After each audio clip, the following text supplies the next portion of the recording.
Welcome to Vendor Trash. Is the title a reference to my opinions, my drawing skills, or both? That's for you to decide. World of Warcraft has experienced many changes to its level up experience over the years, and generally speaking, these have increasingly been made with the philosophy that the real game starts at level cap. This is in contrast to vanilla, where for many players, leveling was a massive portion of their gameplay. In other words, most changes over the years have been geared towards making leveling faster. One could argue that if that's the goal, then why not just let us start out at level cap? But I believe we all recognize that there is merit to there being a leveling process.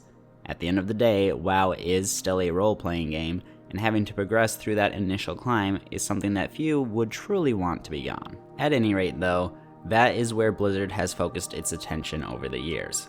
They've reduced XP requirements pretty much every expansion, which is only natural lest we wind up with an insanely long leveling process. I know this is pretty much what Final Fantasy XIV does, but that game puts far more emphasis on its story, and also only ever requires you to play one character, which can simply change classes, or jobs I guess. And Blizz has offered players many other shortcuts as well.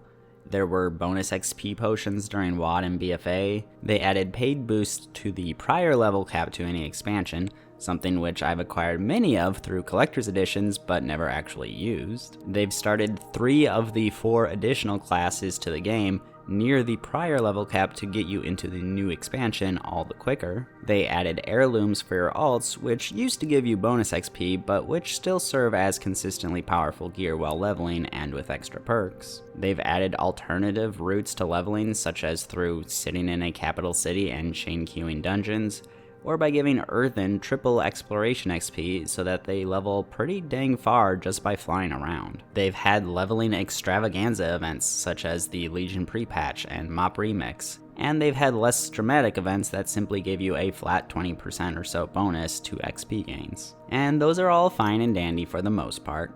I'm okay with most of them, while others kind of rub me the wrong way, particularly the paid boost. But that could all be a me thing. I happen to think that leveling is too quick nowadays, but I understand that that's not a view shared by everyone. However, almost all of those changes simply address the speed aspect while ignoring what I consider to be the far weightier issue, which is that a simple lack of options has made leveling extremely monotonous. I'll elaborate on that in a moment, but first allow me to touch on the 2 major changes that weren't so focused on speed. One of these was Exile's Reach, the new player starting island introduced in Shadowlands. I appreciate what it was going for, and at the very least it does allow any players who choose to act as guides to focus their efforts more. However, I feel Exile's Reach simultaneously overwhelms new players by trying to teach them too much too quickly, while also denying them a lot of the aspects of discovery. What was a better addition, in my opinion, was Chromie Time.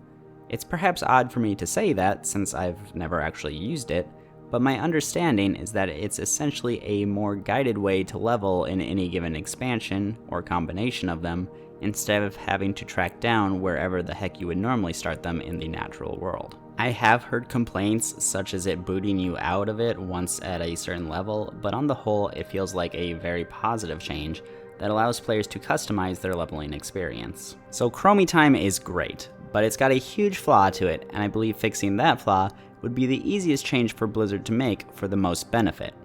Allow us to use Chromie Time for the current expansion's level bracket. Allow me to paint a picture of my own situation. I enjoy leveling characters, but at the same time I get invested in the characters I do make. Even if I want to change races, I'm more likely to do that through the game services than to quote-unquote abandon my character for a new alt. However, I also have little interest in maintaining more than one character of each class, plus one alliance character. So I basically never need to make a new character. I had every class capped back in Mists of Pandaria, which means that every time a new expansion comes around, I need to level through that specific expansion what is now 14 times, and it gets very tiring. I leveled in WoD 12 times. Then 2 years later, I leveled in Legion 13 times. Then 2 years later, I leveled in BFA 13 times. Then 2 years later, I leveled in Shadowlands 13 times. Then I leveled in Dragonflight 14 times. And now I've leveled in The War Within 14 times. It is every bit as exhausting as I just made it sound. The solution to me is screamingly obvious, and it's actually a bit frustrating that it hasn't been implemented. I repeat, just allow us to use Chromie time for the most recent level bracket. Obviously not on our first pass of that bracket. We should clearly have to hit level 80 in the War Within by doing Khazalgar content the first time. But after that, let us go wild. I could see why this may not have been allowed in the past. Many expansions have introduced systemic elements to the game during the leveling process that could cause players a bit of trouble if they now didn't have it taken care of before capping. But Blizz has recently steered hard into reducing the number of those systems, and into making as many unlocks account-wide as possible anyway. We don't need that safety net anymore. And allowing us to level wherever we want instead of the current X-Pack ad nauseum would have great benefits. And to be clear, I do think we would need it to be some sort of Chromie time type mode, because on all of those alts, I have obviously completed some of every expansion, and I wouldn't want the mess of having to figure out where to pick them up again. If we had current level bracket Chromie time, then I could do something like this. Second character, do all or most of the TBC leveling quests. Third character, Wrath. Fourth character, Kata revamp zones. Fifth character, Kata. Sixth, Mop.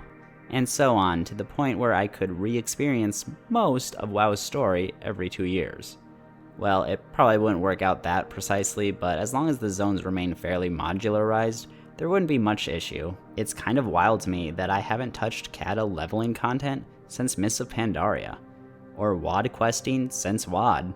I loved WoD leveling, but I've just had absolutely no reason to do it since.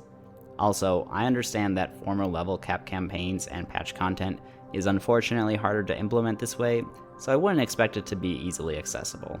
At least not for the foreseeable future. The main benefit to opening this up is, of course, simply variety. It would help keep us from getting sick of the current expansion, and just allow us to go to any of the game's dozens of zones that we may miss questing in. But another slept-on benefit would simply be letting us learn the story better. I want to experience those old expansion plots again, but to do so, I would have to create a new toon that I plan on deleting or abandoning to the character select screen. I feel like I know WoW lore fairly well, but I definitely appreciate a refresher every now and then. On a bit of a tangential note, I think the more of the question experience we can have voice acted, the better. I'm very good about reading all of the quest text the first time, but admittedly tend to rush through on repeat plays. I did force myself to read the quest text again when playing Mop Remix for its rewards, and I did manage to relearn some stuff by doing so. But it was admittedly a bit of a struggle at times, since reading so much text can feel tiring, and really break up the gameplay flow at times. Though I think that may have also been me going against the go faster, go bigger mentality of Remix. I know several years back, somebody, I think Bellular, tried to develop an add-on that gave fan voice acting to basically everything. And while I think it was fair and legally prudent for Blizzard to put the kibosh on that, it's also a bit of a shame. Ultimately, I don't think that this is a huge issue. In the grand scheme of things, only a very thin slice of my total game time is devoted to leveling, and those who do more leveling are probably already diversifying their content more. But considering how little effort I imagine it would be to simply change the max level for Chromie time, I think it would be well worth it for Blizzard to do so. That's all. For this week's drawing, I decided to go with the former princess and now queen of Zandalar, Talanji. My thought process here being that I was talking about leveling zones, so let's look at leveling zones that have sort of a companion character that you work with throughout, and Talanji in Nazmir immediately sprung to mind, which again, I haven't really experienced since BFA, despite the leveling quests for BFA being really good. Anyway, I think Talanji herself is a perfectly adequate character. She's just unfortunately always been less interesting to me than her father was. To her credit though, she is one of the few Horde leaders who still hates the Alliance, due obviously to them sacking her city and killing her father. As I understand it, in the Shadows Rising novel, she considered withdrawing from the Horde if they didn't help her get her revenge, but ultimately decided to put that aside for the time being because working in tandem with the Horde was more important. Unfortunately, it kind of feels like Blizzard has forgotten that she even exists. Or like they want us to forget that she exists. It's more than a little telling that the War Within introduced Orwena, a Haranir character with who I have to assume is the exact same voice actress. I could be wrong on that, I couldn't find any actual credits for Orwena, but at any rate it is ridiculously similar. And we saw from the pre-alpha footage of The War Within that they even used Talanji as a placeholder model for Orwena. So I guess I just would not expect Talanji to show up again anytime soon. Easier for Blizzard to just not address that can of worms, I guess. Kind of like how the 1107 quests about the mistakes of the Kirin Tor's past failed completely to address the Purge of Dalaran. I'm getting off topic here though. Obviously, I placed Talanji in Nazmir, which is honestly one of my least favorite Battle for Azeroth zones. I still love it, mind you, I pretty much always love WoW zones. I just happen to love this one a little bit less than the other ones from its expansion. But I do believe that is everything I have to say for this video, so thank you for watching, and I will catch you next week. Bye-bye!